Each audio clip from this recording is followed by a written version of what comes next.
Five, four, three, two, one. Hi, this is Candy Minks in Chicago for the Agency Podcast.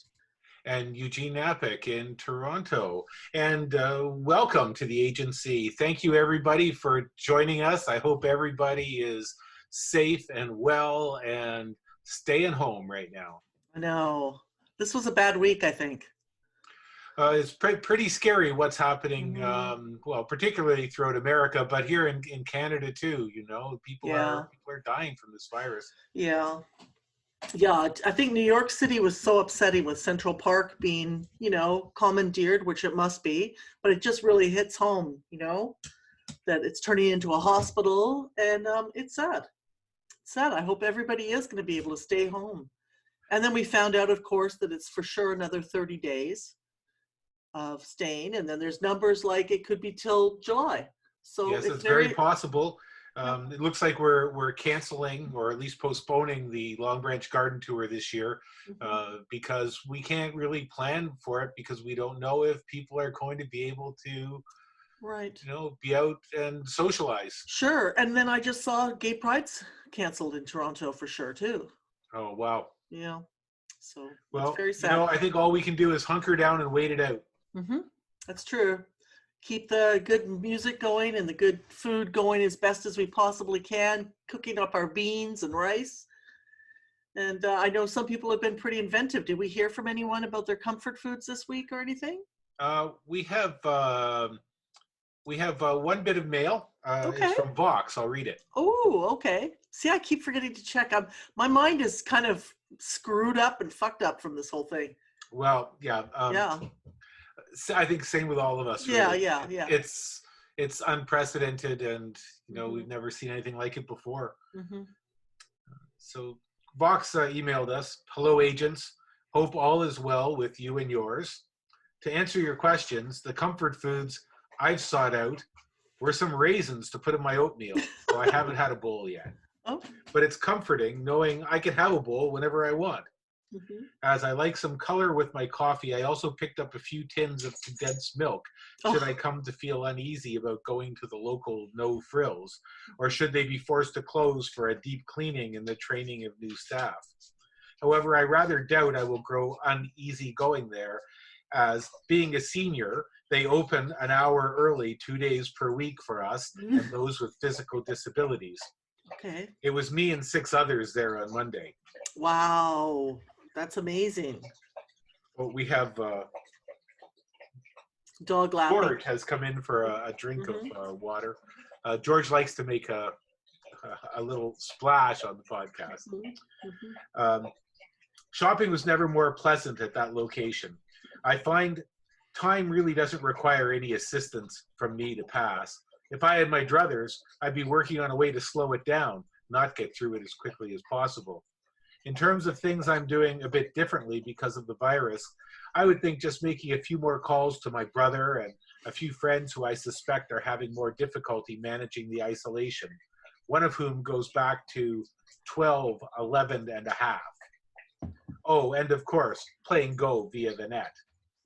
As Oh. for how I'm feeling, I would say that in general, it's with my hands. Haha. But thanks for asking. No, seriously, I feel fine. I'm not paying what I would consider to be an inordinate amount of time focused on the virus itself. Virology was never a big interest of mine. So beyond having some sense of what is going on, I'm not much interested in the speculation, rumors, and conspiracy theories floating out there. Oh, another change I've not thought about, but I've not been trolling the neo-Nazis and other haters the last 3 weeks, falling behind in my work as a one-person troll farm. I guess seeing all that hatred out there is disheartening, maybe even a bit frightening, so I've avoided subjecting myself to their crap. As well, I'm spending more time in the cemetery these days, as that's where I make my phone calls from. Aside from all the gravestones, it is actually quite a pleasant place, filled with trees, birds, and squirrels. It may not be as pleasant as a park, but at least during a pandemic, they cannot close the cemeteries as non-essential. Anyway, agents, take care out there. Vox. Well, thank you. Thank you. I like going to cemeteries myself, and I think they're beautiful public spaces. Um, I like how you go there for your phone calls. Wow, that's very. Speaking of conspiracies, that's very interesting. Uh, what did you say he was eating again? Oh, the canned milk. Yeah, I bought a bunch of tin milk too, condensed milk as well. I got a lot of that. That was one of the first things I bought, actually. Now it's getting more difficult to find, but there was lots of it when I first started shopping. You know, I It's, rarely it's in my use tea right now, actually. It's in my tea right now. Sorry. I rarely use condensed milk here, but in Vietnam when I visited there, it's de rigueur in coffee. If you're going Yeah. to have milk in your coffee, it's always sweetened condensed milk. Right, right. Well, listen, there's something else we should talk about too that's now very obvious to me since we're on video, is your beard is gone. What happened? Yeah, it looks good. Fresh I face. woke up one morning Oh and, my and gosh. said it's time to shave off the beard, which people who know me will know that I've had for quite some time. What about Uh, 5 years? Four uh, years?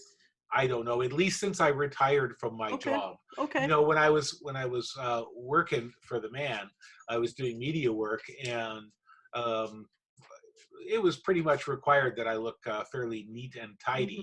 Hmm. Hmm. But I think I started growing as big a scraggly a beard as I could just on the day I retired, just cause Hmm. it seemed like a reasonable thing to do, and plus it had that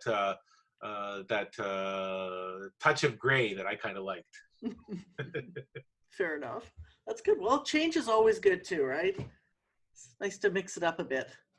I've Exactly. resisted. I've resisted cutting my hair in some weird shape. I've thought about it a few times, and then I thought, you better not. You better not do anything. So, Sheila suggested the other day when she saw me without a beard that maybe I dye my hair blue, but I think she oh, was kidding. I think it's a great idea. Great idea. Well, who knows? Maybe I Yeah, will. yeah. Well, thank you very much for your letter and your email. We really appreciate that. It's very interesting and exciting. And yeah, I haven't been to many parks. We've really stayed inside. So I think that's actually something that we're screwing up on. We really should be going out a bit more. I think Um, you need to get a little bit of fresh air. yeah, Now here, the problem was, some people were going to the parks and gathering and using the playground equipment yeah. and not taking the pandemic really seriously. Hmm. And the politicians here are doubling down on that, and Hmm. they've closed the parking lots to the parks. But I Yeah, mean, people still, you've got to walk and you've got to get some fresh air. yeah. Um, and for a while today, I often have the radio on because here in Canada, the Prime Minister has been coming on daily doing a Hmm. press conference, and then the premier, and then the mayor, um, and I usually listen to that stuff in case there's any Hmm. important updates. But Hmm. at the same time, there's only so much of it really that I can handle. So I shut it off at a point during the day, and Yeah, play the fiddle or something that has nothing to do with the COVID-19 virus. yeah, yeah.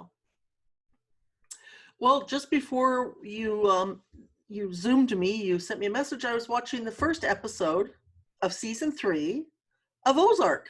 Ah, Now, are you going into season 3? last night we finished season 3 of Ozark. Okay, that's great. So I don't want to discourage you, but I'm probably going to. Um, it's okay. Here's the thing: Ozark is very, very well done. Hmm. It's written by a team of extremely clever writers, Hmm. and it's well acted. It's well produced. It has more plot twists per minute than probably anything Hmm. on Hmm. television. I'm going to say when we started season 3, I could barely remember season 2. Okay. Uh, and I'm also going to say that I'm going to probably forget most of season 3 just as quickly. Yeah. So, as well done as it is, I found it empty. But mind you, I found Breaking Bad empty as well, in very much the same way. Clever, but so what? And I gave up on Breaking Bad after 2 seasons. And I know I'm one of the few people on the planet who did that. Most people loved it and think that I'm just nuts, and maybe I am. I guess some characters get under your skin, and some don't, or some lose favor with you. I guess I like Ozark because one thing is that the story overall has all that um, action and plot and twists, but they resolve things within 2 or 3 episodes. So I find that very rewarding, whereas I felt it was not like that in Breaking Bad. There's something that it's very satisfying to see some of the storylines quickly resolved. You know, a terrible stress, then resolved, terrible stress, then resolved. But I'm really enjoying it. I felt a little bit worried tonight when this episode started was, oh no, they're making a decision to go more complicated and not enjoy what they have. And it's very frustrating. I know that's greed and I know that's human nature. It's very frustrating that they made those decisions. I mean, I guess they wouldn't have a show if they didn't. That's right. The whole thing is to complicate everything as much as possible, as quickly as possible. And just when you think that maybe it's settling down for 2 seconds, they have the big plot twist. I've really never seen so many plot twists in an episode of any show anywhere. Yeah. It's, you know, I'm sure that that's the direction the writers have, is keep that plot moving along, because the characters are empty. Well, I guess they're empty. I mean, I think that they're very human too. I think that I don't think it's fake. I think there's a lot of representation of how we live. We do create drama in our lives. And there's the argument of whether it happens to us or whether we create it. And I think there's a lot of choices that we make that create more drama. It's a very strange show. One of the weird things about it is all the animal cruelty. It's very, very hard to watch that much animal cruelty. And every episode, there's like something outrageous. I don't know if I've noticed it in this episode yet, because it's, we just have 5 minutes left. So I'm waiting for something in a second. I think it's because the people are animal cruel to each other too. They're cruel to each other. And so maybe that's symbolic of that kind of human relationships, and it's carried over into the animal life too, and the way people treat animals. Candy. Yeah. We have a little sound problem here. Okay. I've been trying to realize what the sound problem is, and I realize I'm not picking you up through my microphone at all. Well, that's what I thought we were testing before. Okay. That's what I thought we were testing as well, but it just seems to get worse, and all right. I think we need to fix it. I'm sorry. All right. So I don't know how to fix it. I think I'll have to start the whole call over or pause or something. Let's start the call over. Let me sorry, see. I hate to do this, but I just think we're going to go do all of this and we're going to have nothing. Because I just realized I took off this and I'm hearing you not through my mic. Right. Through the computer. And I don't know why that is. So just hang on a second. Maybe we can fix it. Let me see if I can figure out what the problem is. It might be my end. No, I think it's my end. Although mine, it says I'm on Yeti and I'm on stereo microphone. Talk now. Okay, testing. All right, I got you now. You do? I think we're okay. So what I'm going to do is cut out that little bit, and we're just going to continue on in 5, 4, 3, 2, 1, talking about Ozark Go. Okay, we're going to cut out the part where we just talked. Is that right? Right. All right, thank you. Or you know what we'll do is we're not going to cut out the part. Right, I think we better not. All right. As usual, we're just going to, be our usual technical screw-ups. That's fine. It's okay. I think that'll be okay. Yeah, it was a setting, and I believe it was the output was coming in through my computer, so I wasn't hearing you through my headphone. Okay. But I think the recording is going to be fine. All right, good. Because I was very worried it was me, because when I started, anyway, I thought I had put it on the original setting. So yeah, I think Ozark is very interesting, and it's timely too, because the whole animal thing with animal cruelty. Of course, I told you that I watched Tiger King, where you're witnessing this animal cruelty, and then these flamboyantly selfish characters. It's weird that I've really put the two storylines together, Ozark and Tiger King. And we watched an episode, by the way. Oh, I just did not think that Sheila should watch it. Well, we did watch one. We got through most of one, and then we just said, well, that's enough. It occurred to me that both the animal rights activists and the guys with the weird haircuts who look like pro wrestlers running their zoos, they were like the same. Oh yeah, you didn't think there was a hero in that, did you? No, there's no hero. It's like, I mean, the poor tigers, right? Oh, Either way, the tigers are the losers, man. totally, totally. And if you only watch the first episode, I can ruin the second one for you, or the third one. You can just keep on ruining because I'm not Yeah, watching anymore. because basically what you find out is, I mean, I immediately was like, she was as bad as they were. From first episode, I found her super annoying. You find out that she's probably committed a murder. She killed her previous husband. Oh dear. Allegedly, or Allegedly. possibly. Possibly. I don't want to say she did because that would not be right. But they definitely, he's been missing for a long, long time, and she's remarried. And I guess she inherited his money or his life insurance policies, whatever. And it gets very, very funny because the mullet-haired guy writes songs, "Here, kitty, kitty," because it's rumored that she fed her former husband to her lions, her tigers. So he writes a whole song. Did you see any of the songs? I think I saw a bit of him doing some song. Oh yeah, he has a lot I of. hardly even focused on this thing. I just thought, this is like, I'm not going to let this trash suck me in. Yeah, I can see how it could happen, but yeah, I don't think it's trash at all. I think it's one of the greatest documentaries I've ever seen.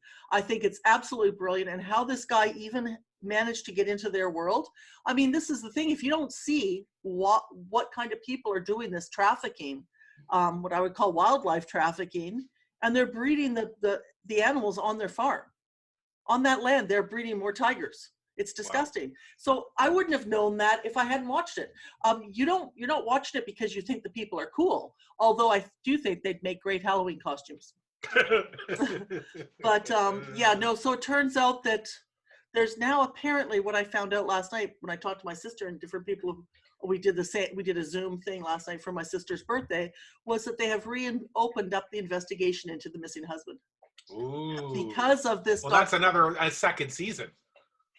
Well, they could be. I'm sorry to be so cynical, but.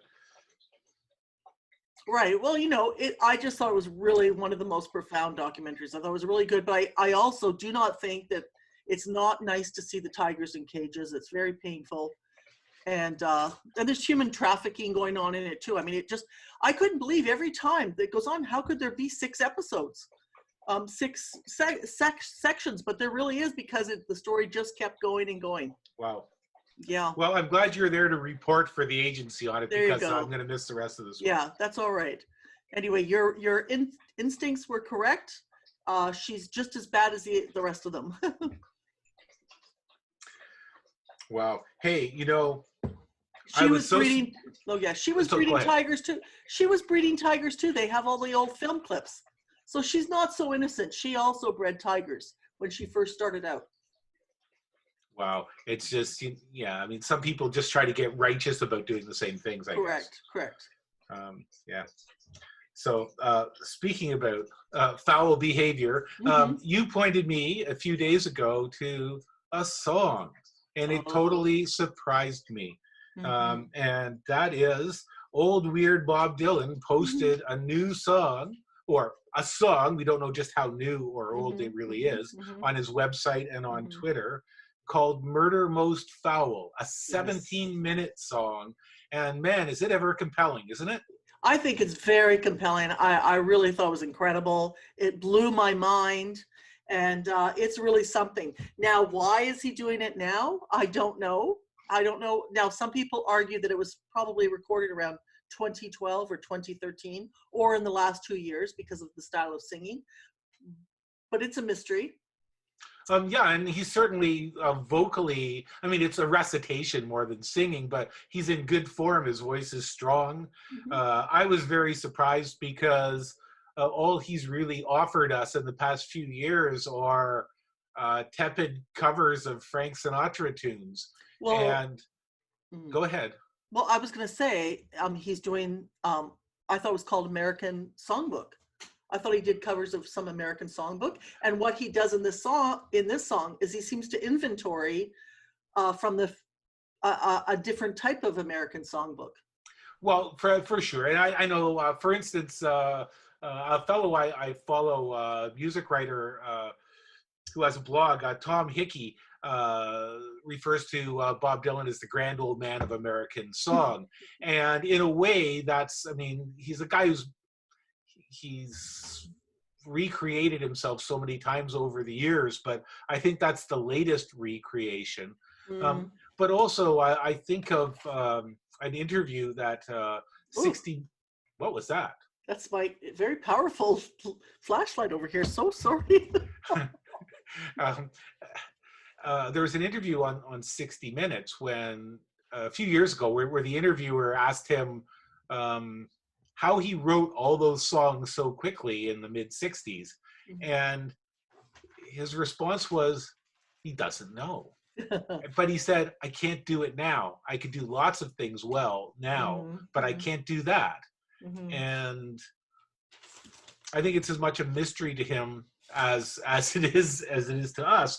Right. But he's come out with this one, and for our listeners who haven't heard it, we'll post it on our Facebook page for sure. But it's focused around the assassination of John F. Kennedy. I don't think, in my view, it's not a song about the assassination of John F. Kennedy, although it, especially in the first part of it, it quite specifically documents it. But I see it as a guy an older man looking back at his youth, his formative years, his prime, and it's like a stream of consciousness, rambling stream of consciousness narrative about the pop culture he helped create. And it's full of pop culture references. Definitely. I would like to add that I read something, I thought it was brilliant, that when we go through trauma, it triggers, and this is true, it triggers past trauma. So I think the reason he's released it now is because of this crisis reminded him of that time period. And maybe he had already written the song, but he decided that it needed to be put out because of this. Yeah. I think it's directly related to the shutdown. Also, I hadn't thought about this before, but I mean, it was sometime in '63, I believe, that Kennedy was assassinated. And it wasn't very long after, 8 months after that, that Dylan stopped being the folky guy, the socially conscious folky guy, and became the song and dance man, right? Went electric, went rock and roll. Well, changed. I think that now you've just noticed this song. I would not have known that before, but that is, I'm sure that's exactly why. He had a wake up or something, or change. That's what's occurred to me now, is that maybe that triggered that kind of change. Maybe that and pharmaceuticals. I don't know. Yeah. But it's the song is full of pop culture references, and for people of our vintage, many of those are obvious. We know them. I think there are people who are half our age may miss a lot of those references, may not even realize they're specific references. Well, I don't think a lot of people would even listen to this song. I don't know why they would, They've got their own songs coming out, unless they decide to go back and they're exploring folk music. I thought that was really interesting when I wrote down a couple of lines, but one was crazy, was after Kennedy was shot, the Beatles are coming, they're going to hold your hand. Yeah. And it changes the meaning of the song so insanely that it also makes it not just like a boy to a girl song.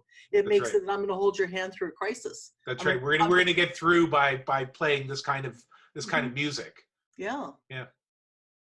So there's things like that were really interesting. Fascinating song. Did you have any other quotes from it? I didn't write any of that down, and the reason that I think I did initially when we started corresponding about it. But Bob Dylan is notorious for writing things very fast, and then developing them through performance. And I suspect that he probably wrote this in a half an hour. And so I didn't want to cling to specific lines, although there's lots of very interesting ones, very compelling ones in there. Well, something that caught my Rub-a-Dub-Dub, it's Murder Most Foul. He referenced that every time he starts it, he changes the line before Murder Most Foul. And he says, don't show your face, and a white-faced clown after the sun goes down, I thought about the famous photo of Kennedy on the autopsy table. And, you've got the blood out of your face. And then Dylan himself became a white-faced clown. That's right. I just thought that had a really reference. I can't help but think that maybe he sees himself or anybody famous as a bit skewered by the public or by, character assassination, if not real assassination. But it's definitely about the trauma of the country after JFK is killed. He also mentions, I've got blood in my eyes, blood in my ears. And blood in my eyes refers to an old, I think it's a Mississippi Chic song, I've got blood in my eyes for you. So that reference was a sexual reference. And it's a song that Dylan recorded as well in the early 90s. But here it's also a specific Murder Most Foul reference, right? I've got blood in my eyes because his brain's been blown out. Goodbye, Charlie, goodbye, Uncle Sam. I took Charlie as maybe referencing something to do with Vietnam. So goodbye, Charlie. And then Uncle Sam kind of died around that with the Vietnam War. We don't look up to Uncle Sam. Nobody looks up to Uncle Sam anymore. And he seems to have pinpointed the assassination of Kennedy as the end of something in America, and the beginning of something else. And he has references like the Antichrist. So I mean, he's. Oh, well, absolutely. And I think that's also why he's released the song right now, is that he said when Kennedy, in the song, he says when Kennedy dies, it's the coming of the Antichrist. And if that's true, we're like that. If that was just the coming of the Antichrist, then we're living in it now. We're living in that world of the Antichrist now. There was another thing, business is business, and it's a murder most foul. Made me think of The Godfather. I also noticed the line, I've been living in a trap, and I thought that was really powerful. I wanted to go back and revisit it. I couldn't find the lyrics yet online. I don't know whether I didn't look properly or what, but I couldn't find the he's made references similar to that before. I think on the Infidels album, there's a song in which he says that he feels like a statue in the Louvre. His nose itches, but he can't move. Interesting. So I definitely saw it as an inventory of something, of a change in our culture, a change in American culture. I have a book by Harold Bloom. It's a very, very pretty well-known book called The Invention of the Human. And it's about how Shakespeare invented us, that we are who we are because of the poems of Shakespeare. And they've helped us build our identity. And I kind of thought of that with this song, that there's an awful lot about suggesting that our identity comes from that time period. Again, back to that trauma, and now we're in trauma again, and it's triggering that for him, or triggering it enough for him to release the song, whenever he wrote it. And also, we should say that the song has a very melancholy mood. It's over some violin and piano that just kind of meanders through the song, and Dylan just narrates over this, and it's very trance-like. I listened to it a second and a third time, and I found myself drifting away into it. It's a fascinating bit of work. Yes. And as I said to you, where did it come from? And you said, oh, it was on his Twitter page. I meant, no, where the hell did it come from? Like, because it came right out of the blue. I wasn't expecting anything of that kind of interest or substance from this guy at this point.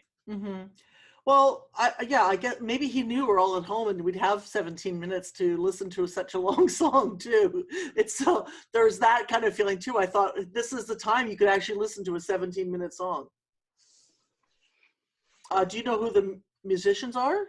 No, I don't. Did you look that up? I thought that I don't know. I thought I'd heard that it could be, I don't know who it is. Yeah, I'd like to know who's on there. I assumed it was his touring band, but I don't know. Yeah, it must be. It must be. And I don't know who that is. So it's got to be his. Yeah, who knows? Who knows, right? There's a Wikipedia page already, of course. Is there really? Yeah, I don't see a lot on there yet, but. Oh, so it doesn't have musicians? It may not be known. Yeah. Well, it might have the musicians on there. I haven't got to that part. Critical response. Oh, and what's the critical response? What do the music mandarins think about this little ditty? Well, National Public Radio, NPR, described the song as unfolding slowly over a delicate instrumental backing of violin, piano, and hushed percussion. Dylan's voice is rich and expressive as he veers between describing the assassination, the unfolding of the counterculture, and a roll call of musicians, movie lyrics, and other pop culture references. And felt the song was Dylan at his most incisive and cutting. NPR concluded that Murder Most Foul was worth many repeated listens and will occupy any Dylanologist holed Sure. up at home. See, the hold up at home. So, Right. Yeah. um, Yeah, I think it's well worth a listen to. So to our listeners out there, we're gonna put it up on our Facebook page, yeah, and I recommend you check it out. It's a over fascinating bit of work. right over 70 songs are referenced in the work. Wow. That's Yeah, I insane. figures people would have counted. Oh yeah. You know, there's a lot of them. I caught a lot of them as I listened through. Mhm. You know, there's tons of them. You know, from Mhm. Wake Up Little Susie to all kinds of them. Mhm. To Blood in My Eyes for You, and many, many, many more, and other references as well, and references to There's a reference to Fleetwood Mac, Lindsey Buckingham, and Stevie Nicks, Stevie Nicks. It's The Who with Tommy, yeah, because yeah, they talk about the Acid Queen. He talks about the Acid Queen. This is the Guardian says the song described Kennedy's assassination in stark terms. Imagining Kennedy being led to the slaughter like a sacrificial lamb. They blew off his head while he was still in the car, shot down like a dog in broad daylight. And that Dylan created an epic portrait of America in decline ever since. So yeah, that's really what he's done with the song, without being explicit about it, by going through his own culture, right? Yeah. And I think very much the culture he helped Yeah. create. It's very Well- much a part of all of that stuff that he's yeah. referencing. Well, that's what I thought. Goodbye, Charlie. Goodbye, Uncle Sam. That's the time that those two things. It was the end of it. Once Vietnam happened, any idealism about presidents was long gone. I also thought about the Don McLean song "American Pie," which was also looking at a point in America, a specific point. I love that song. Yeah, you know, we went to see Don McLean. Did I tell you that? No. We went to see Don McLean at a couple of years ago at the CNE band show, and a few years ago now. I was really looking forward to it, and he was so bad. Oh, how? Well, for starters, he was singing off key, like Okay. really, really off key a lot, and he did a lot of really weak ass songs, and maybe it's because he only had two, or maybe he only had two good songs in him. Like some people have one novel or one song, or one hit wonders. I think his fans might disagree, but yes, I hear what you're saying. Well, you know, we went there in good faith, but Yeah. man, it was not a good show. Maybe he was having an off night, in fairness to him. Don, if you're out there, I'm sorry to diss you like that, but I mean, the show was not good, my friend. Right. Okay, well, that's fair. I've seen people I love and it sucked, and they're Well, either hey, down including old Weird Bob. I mean, I've seen him when he hasn't been all that hot either. Oh my God. Although I've seen him when he's been pretty remarkable. Yeah. Trying to see what else should I watch or see this week. I've got my notes for the podcast mixed in with recipes in the kitchen. You know? Well, that's okay. Yeah. Hey, have you been doing any pandemic cooking? I made pizza, and I have not made pizza from scratch from I don't even know when. I've had pizza from scratch, but I haven't made it. So we had pizza the other day. I didn't love it, but Steg loved it. Well, it's pizza. I didn't like my dough. I think it's the times call for comfort food. Yeah. I made a stir-fried squid and broccoli over rice with deep fried shallots on top. That was pretty boss the other day. Sounds really good. And today, you know, Sheila's working from home, and she called out a request for soup tonight. So I made everything but the kitchen sink soup tonight. Wow. That had kale and carrots and leeks, and I found a dried ancho chili, my last one in the pantry, and I put that in there, and it just gave this wonderful body to the soup. Have you got seeds and everything ready to go? No, nothing. I was Nothing. saying to Sheila today. I mean, I haven't even thought about tomato plants this year or Mm. anything. But Are you gonna go and get some? I'm going to try to get. I'll probably try to get some tomato plants. Um, Usually, my friend Jennifer, who grows Hmm. tomato plants each year, gives me some. Mm. And I haven't talked to Jennifer, and I don't know if she started her plants. I presume that she did, and maybe there'll be some coming my way. Right. Otherwise, I'll be going down to. I'm sure there'll be something open that sells some tomato plants to start.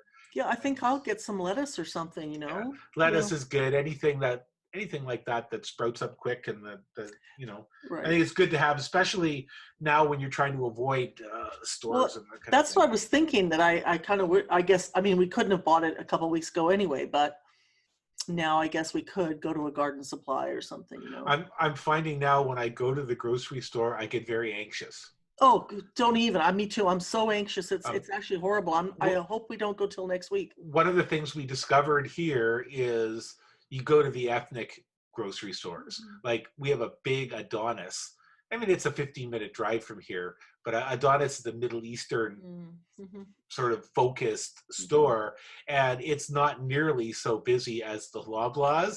So Yeah, there's yeah, a lot more room. They're yeah. fully stocked with everything that you would want, whereas the No Frills habitually has nothing, and Oh, it's got tons. They're lined up outside to get in the No Frills. I can't handle it. I know. It's really And hard. I went to the Loblaws the other day. I needed cat litter, and I knew I could get it there. Mhm. And so I went to the Loblaws, and I go into a row, and the aisles are so narrow, and there'd be people standing in the aisles, and it's like, oh God, I got to stay 6 feet away from these people. Mhm. I can't Mhm. go in this aisle, Mhm. right? And so I'm walking around the store trying to get into aisles to buy stuff, and it's Yeah. impossible to do it. I was getting more and more anxious by the whole thing. So I'm trying to do the right thing. There's so much information, first of all, about this virus and misinformation, and I've decided, for right or wrong, that the thing to do is pay attention to our chief medical officer of health, Mhm. because you got to decide what's credible.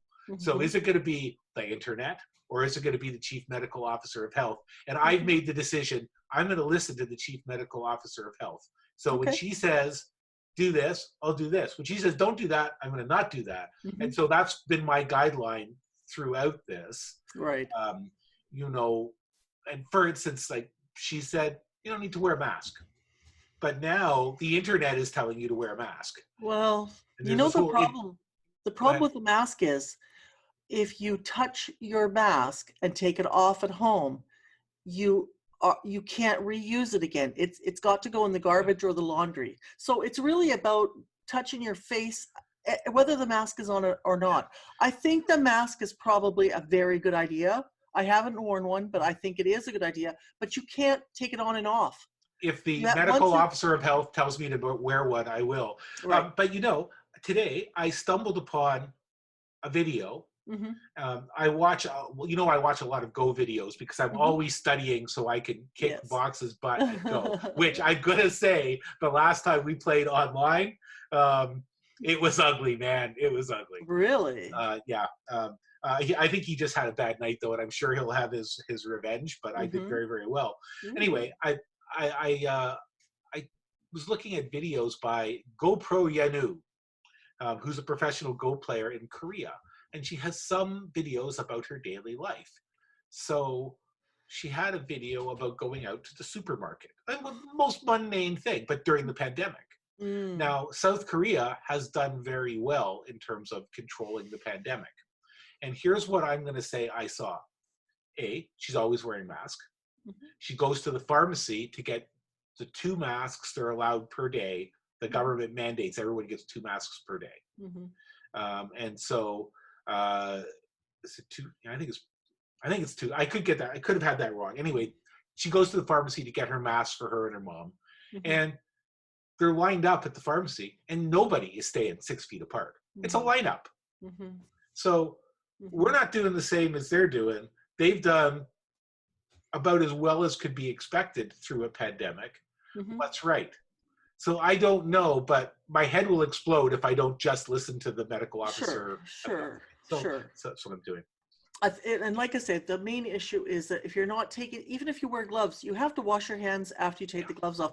And there's a proper way to take gloves off. There's a proper way to take the mask And a off. proper way to wash your hands. And On the yeah, so National, the buddy on the National was singing a song while he was washing his hands, showing you how to do all of that. right, so It just creates anxiety with me. I'm doing my yeah, best. yeah. I think the worst I felt in the last few weeks was the two times we went out to the store and to the bank. I had to go to the bank, and once I got home, I just had the worst night, worst headaches. Anticipating going to the store is giving me headaches. Yeah. So we're just staying in. We'll just use up the food we have.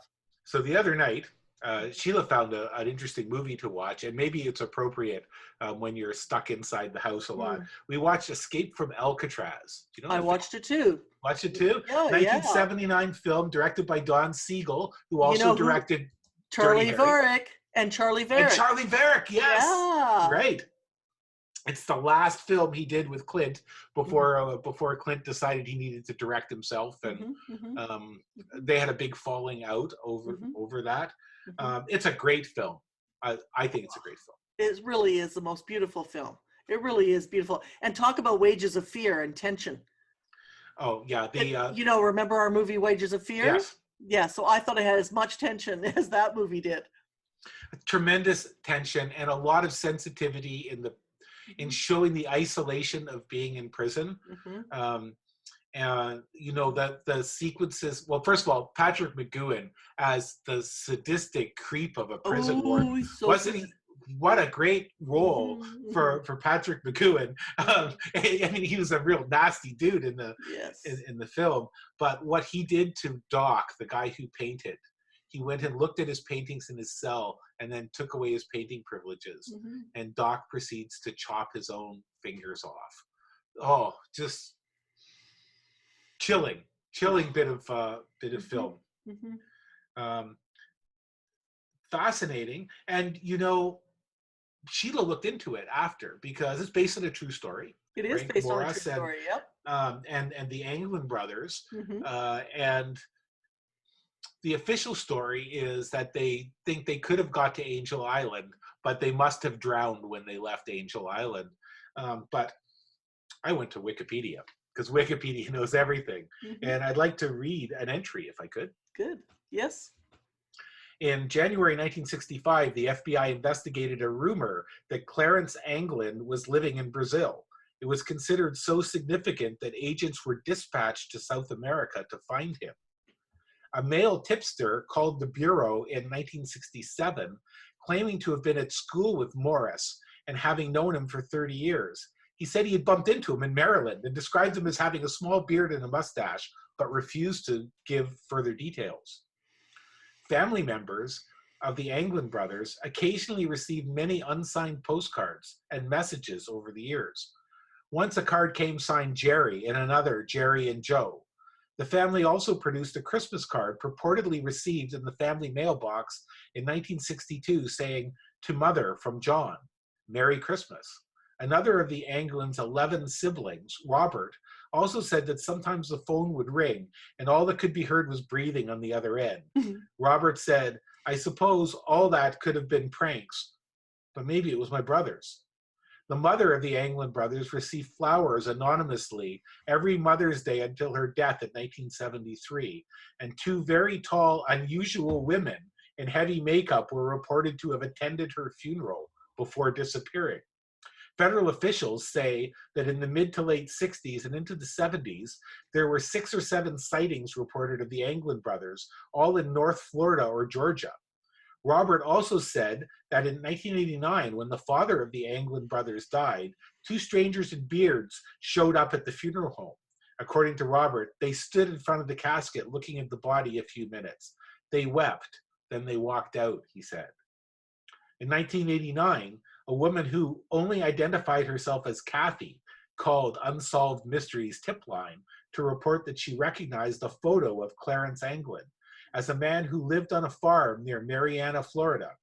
The brothers were linked to the area by a woman who recognized a photo of Clarence Anglin and said he lived near Marianna.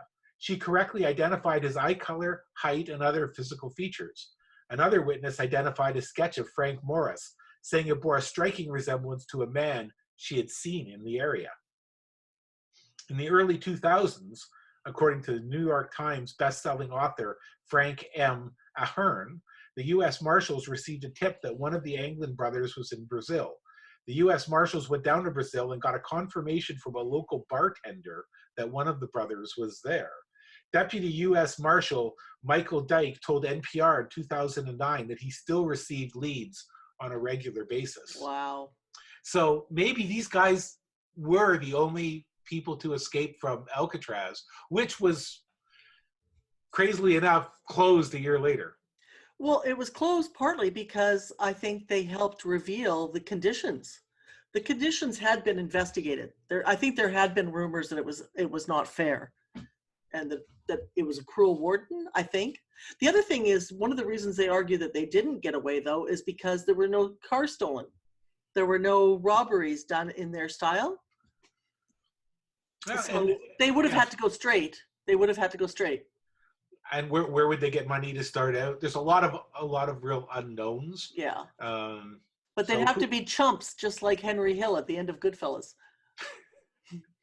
Go straight, yeah, you know? Yeah, really. Mhm. And we know Jack Rabbit Parole. Remember the fellow that was a writer in Canada, part of the Stopwatch Gang, which inspired the robberies in Point Break. He was a junkie, a bank robber, an amazing writer. I loved him. Married to great Canadian poet Susan Musgrave. Oh yeah. And he went back to it. Yes, he did. Went back, I think, both to heroin and robbery. Mm-hmm. Yeah. Because it's what you know. I'm surprised that hasn't been made into a feature film, because what a story, huh? Well, I mean, Point Break did take up the idea of those bank robbers. They took their style of robbing. What was it called? The 90-second men or something like that. They only went into a bank for 90 seconds. The Stopwatch Gang. Yeah. Yeah, so Point Break took that. It's not about them, but it is weird that there hasn't been a movie about it. A literal movie, whereas Point Break kind of has that. Hey, I thought one of the stars of Escape from Alcatraz was the mouse. I love the mouse. The mouse is great. Mouse was a good actor. Yes. Yeah, there's a trained mouse. For our listeners, there's a trained mouse in the film. And there's very strong portrayals by the little bits of people you get to know in the prison. Oh, yes. That's including the guy who wanted to kill the Frank Morris character. So scary. He was like his stalker in prison. Yes. And even when he got out of the hole for trying to kill him, the very first thing he did was try to kill him again. Right. Fred Ward is in that. Yes, he's one of the guys that gets out, right? Yeah. Mm-hmm. Some really good actors and parts. Yeah, fine film. I'm glad you had a chance to see it as well. And, definitely. And I think we can give this one the agency stamp of approval and recommend it for our listeners. Absolutely. Most F. I have to tell you, I love the other movie you recommended. Absolutely loved it. I'm going to watch it 3 more times at least. Uncorked? Uncorked. Yes, isn't it delightful? I love it. Yes, so that good. was due for theatrical release, and it was pulled because of the COVID-19 virus, and then released directly onto Netflix. So I'm glad it got out there somewhere. So 2020 is directed by Prentice Penny, and it's a father and son story, I'd say. But an unusual one, huh? Yeah, very much. It's in Memphis. And it's funny because while we're watching it, the son wants to be a sommelier. And his father runs a barbecue joint. Right. And it's funny because he's studying and he goes to these seminars, the son, to study wine and sommelier. And all of a sudden there's a cameo of Delynn Proctor. Now, I know who it was. I said, oh my God, Steg, it's the black sommelier guy. We had watched a documentary years ago called Somm. Have you seen that? No. No, I never would have caught that reference. It's so good. Well, yeah, Steg was really surprised that I recognized him. He's very distinctive, though. He's got a flashy suit. Anyway, he helped produce that movie. Oh, very interesting. Somm is incredible. You follow 5 guys. So part of the reason I loved Uncorked was because we'd seen this documentary, and his study is exactly what happened in real life in this documentary we watched. very, very So interesting. it was really cool to see that, and what a great idea for a character. Yes. What I really, well, I liked a lot about this film, but one of the things I liked was, the father wanted his son to follow in his I footsteps know. and run the barbecue joint, Hmm. and the son had other ideas, Hmm. and the other ideas were outside of his immediate cultural milieu, right? He's a young black man in Memphis, Hmm. and there weren't the kind of opportunities really to do things like go to Paris and become a sommelier for many young black men in Memphis. Well, it And took a lot of money. Yeah, it took a lot of money yes, the for him to family go to. had to raise money Right, to right, send him, right. and really it was the power of his mom who Hmm. who Hmm. gave him money, and against the wishes of his dad, who had really wanted nothing to do with the son who didn't want to follow in his footsteps. Hmm. You know, Hmm. uh, I love Courtney B. Vance, who plays his father. He's married to um, Angela Bassett. He's in an old movie I love called Hamburger Hill. It's a Vietnam movie. He's in that movie. He was one of the lawyers in Criminal Intent, Law and Order. oh He's yeah, one, yeah, he's one of my favorite yeah. He did a actors. He did. great job. Hmm. And the Um, music's incredible, right? the music, the soundtrack is so good, and it starts off, it's hip hop, but I mean it goes to other areas too, Mhm. Definitely. It's for musically, all including ages. French hip hop Mhm. when he's in Mhm. Paris. The musician that did that is Hit Boy, and he's a producer. He's peers with Jay-Z. He's produced Kanye albums. He's produced Eminem, Yeah, Beyonce, great job. Justin Bieber. He's a great musician Yeah. in his own right, and his Super soundtrack. job. I thought about buying it today. Actually, I was thinking about getting it. One of my favorite scenes was, well, Elijah, the son, Hmm. worked in a wine store, and he's Hmm. in the wine store, and this young woman comes in, and she wants a bottle of wine, and he likes the look of this young woman, and he starts to talk to her about the wine, Hmm. and he describes the different wines as, Chardonnay is Jay-Z. that's right. Hmm. And do you remember the others? Pinot Grigio is Kanye, Kanye. and Riesling is Drake. It's Drake. I thought it was brilliant. Yeah. It was totally brilliant, and Mhm. at the same time, it was so flirtatious, Mhm. right? And she wants, she says she'll sign up for the wine club. Don't you need like my phone number and shit? Right, And he's right. like, oh yeah, I need to have your phone number. It was Mhm. wonderful, wonderful It scene. was really beautiful. There were so many layers of relationships in it. I love the supporting cast, the other sommeliers. One of the actors, Matt, he's in my How to Get Away with Murder. He plays Asher in one of my TV shows that I watch with Viola Davis, which I've talked about a number of times on our podcast. So I loved it. I can't wait to watch it again. I think it's my new feel-good movie. There's also a lot of beautiful emotions in it. Isn't there? The Yes. boy gives his parents, particularly his father, the son, he goes into the garage one night when his dad's working and brings him a really beautiful bottle of wine, and the father wants nothing to do with it. And he dismisses that. And you know that it's going to come back later on in the story. And what happens is the night before he does his sommelier test, to be a sommelier is just hugely grueling study. Oh yeah, you have to be able to get this random glass of wine and Mhm. identify the wine. Mhm. It's Mhm. insane. It is insane. It's And totally insane. How and difficult? I could never do right, that. right. And in the documentary, just like you see in the movie, they have maps of France and they draw and color and they do everything to help, just like you might do an anatomy coloring book for if you're a doctor. You know those Yeah. anatomy coloring books? Yeah. So they do the same kind of studies for the wine. And what happens is the day he takes his test, that night they have to wait overnight to get the results. And instead of using the wine to celebrate, they drink the wine to play dominoes and just spend time with each other, whether he passes or not. Yes. It's That's right. very And it beautiful. really changes that moment, I think, changes their relationship. But Yeah, doesn't, as it turns out, change his dream. And right. so it was a beautiful film, Very good. all So good. told. I'm going to Um, highly recommend it. You're stuck in the house like everybody else. It's yeah. on Netflix. Even in Canada, it's on Netflix. Wow. Just watch it, uncorked. It's a great family movie. Super great. I wanted to add one more thing that I thought was interesting. I saw it on Oprah magazine, or a review on Oprah's site, was that they said that the story doesn't have the stereotypical trauma of many films about African American families. And I thought that was very interesting. And Well, it has the death of a parent.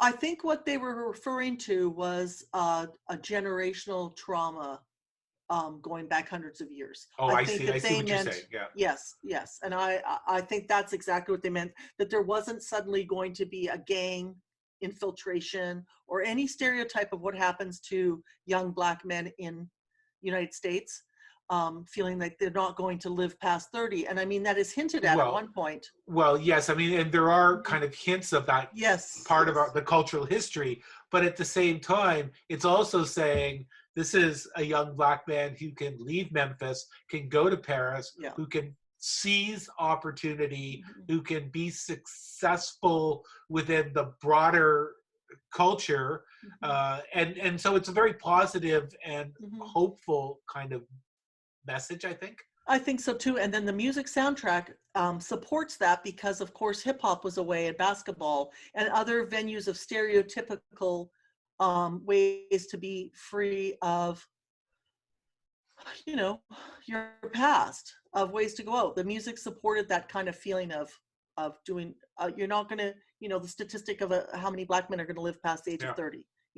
Yeah, and as well as we said, the music is just great. It's incredible. I mean, I'm not a huge hip hop fan, but I'm going to say I loved this soundtrack. I loved good. every piece of it. It was just so pinpoint perfect for the drama.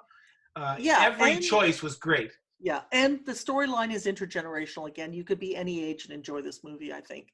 Yeah, I think so too. And plus, it's got wine and barbecue. Yeah, awesome. Wine, barbecue, great music, and a fabulous family story. Mm-hmm, I agree, and great scenes of. I like the scenes. Sorry, I'm belaboring this, but I love the scenes of them going to get the wood for the barbecue.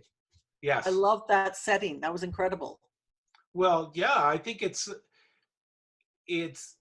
they talk a little bit about that. I mean, the son sees at one point he sees that his father was stuck in the barbecue business. That was his father's, but of course that isn't his father's view exactly. Even though his father wanted to be a teacher and had to help his father and then took over the business, the pride in the business is substantial, and the expertise. When you see him going and buying the wood and getting all the details right for making the Primo barbecue. Well, first of all, I wanted some barbecue in the worst way after watching that film. Me too. I wanted wine and I wanted barbecue so badly. Yeah. That's it. Great movie. Great movie. Yes, and it's available in social isolation and social distancing at home on the Netflix machine.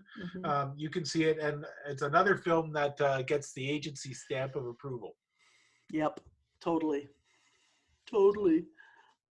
So I should say that while I'm recording this, Sheila is watching an art game show. Oh. It's like those cooking shows, but it's art. Oh, I know. I've watched them all. There's some dude with blue hair, and there's like. Is it new? I have no idea if it's new. Okay, you text me later, please. All right, I'll find out from Sheila. We've watched 3 or 4 of them, and I love them.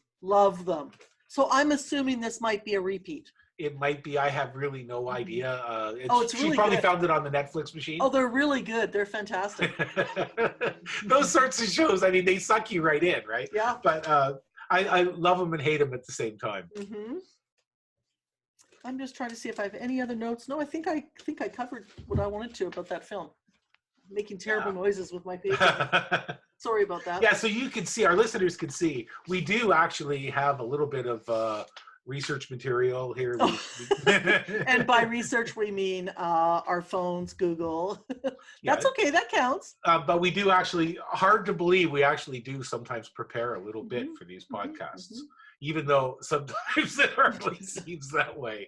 Yeah.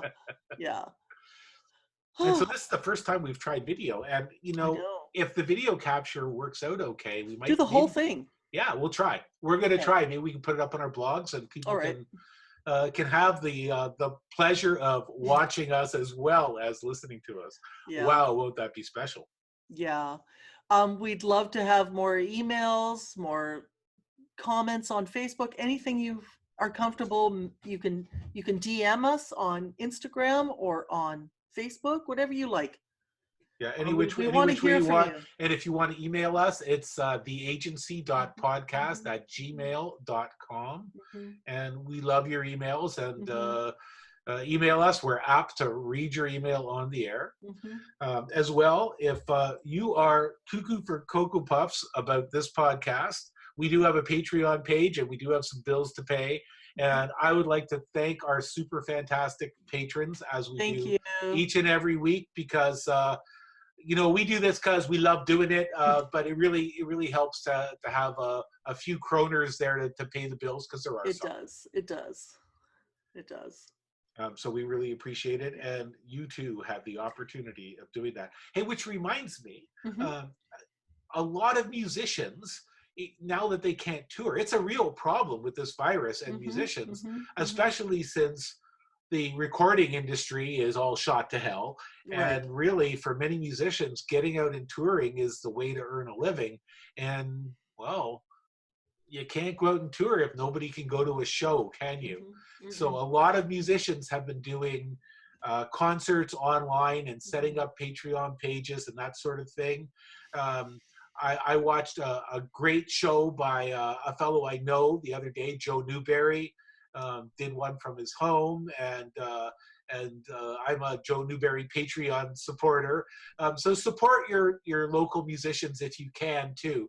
Remember, they're hardworking, creative people who's right now they can't apply for government Right, money the right, way right, of right. here in Canada. There's a lot of people who can't go to their job right now, can get some government relief. True. Well, it's tougher for a musician. I don't know what it's like in the United Mhm, States, but it's pretty tough here in Canada. So if you can watch these concerts, make donations, help out your local musicians, artists, and other creative people.